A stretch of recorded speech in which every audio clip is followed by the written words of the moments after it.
We proudly embrace our Chinese heritage and wear it as a badge of honor. Not a lot of watch brands out there are willing to accept the fact that they are built all Chinese. Well, this is a great marketing tactic, but consumers these days know everything about where their watches are built. So I like the fact that Boderry is transparent about their origins and they like their Chinese heritage after all. While Boderry is only 5 years young, Gary Howe started it in the city of Guangzhou in China. Coming from a family of watch traders for generations, Boderry has made a name for itself among watch enthusiasts. Boderry just launched this slick watch, also called the Landmaster, and the amazing part is it's already sold out. Being an auto head, the name Landmaster rings a bell of that vintage era when SUVs were actually SUVs. We all know what the Land Rover Defender is, but the Landmaster is the OG. While this British brand was pitted against Land Rover in the early days. So let's find out two things. Firstly, why is the Landmaster sold out? Secondly, why haven't you subscribed yet? With a case size of just 38mm and a thickness of just 13, this is a sandblasted solid titanium case in a matte grey shade. Seems really rock solid and pretty nice in construction.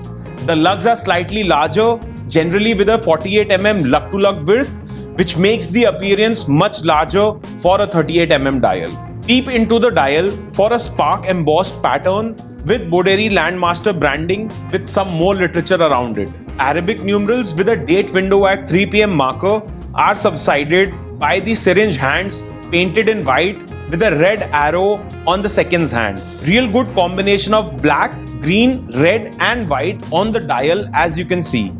While all of the above is visible under a domed sapphire crystal to have a larger 3D effect. Bar-shaped glass lume tubes on the hands and Japanese Luminova C1 on markers converts this into a torch under the dark. The heart of Landmaster is Seiko's unbranded NH35 movement, which can be powered by your hands movement for a good 40 hours. Pretty standard stuff with the NS35 caliber, which can't be seen through the screw-down case back, as this one is in titanium as well. Can you identify this beauty that rides on the back of the watch alongside a mountain? Well, that's the Landmaster. A water resistance of 100 meters is sufficient for a field watch. The crown here is actually a crown, pretty large in size, making it easily navigable. And can you also see the Boderry logo etched onto the crown? Now you can rotate the crown anti-clockwise to hear a thud as it unscrews completely. Pull it out once and rotate it in anti-clockwise direction to adjust the date. Pull it out a second time and rotate it in the clockwise direction to set the time. The stem, by the way, comes all the way out. Seems risky, but the movement is smooth enough. Donning my wrist comfortably is this 59-gram watch that fits really nicely but sits a little higher on my wrist.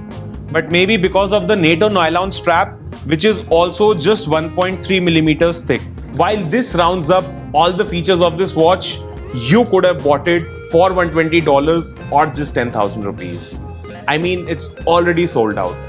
So now you would have to wait for the next batch to release. The Landmaster comes in 3 dial colors, including the black that you just saw, and then you have the green and the white. Now there are 2 strap options available here, so you could either go for the nylon strap or you have the titanium bracelet, and if you want to get more greedy, go for both of them. Now the first watch here to cannibalize the Landmaster is another watch from Boderry, also known as the Voyager. The biggest player in this space is the G-Shock Casio, which is tough to beat on most occasions, but since it's a different design than what you're expecting from a field watch, so it would be really easy for you to take that call. Another Chinese micro brand that you would want to check out is Adi's Dive, with 2 really super hot models including MYH2 and AD2059. Well, I am having real fun saying this, that the only American in this lineup to compete is Bertucci DX3 Plus,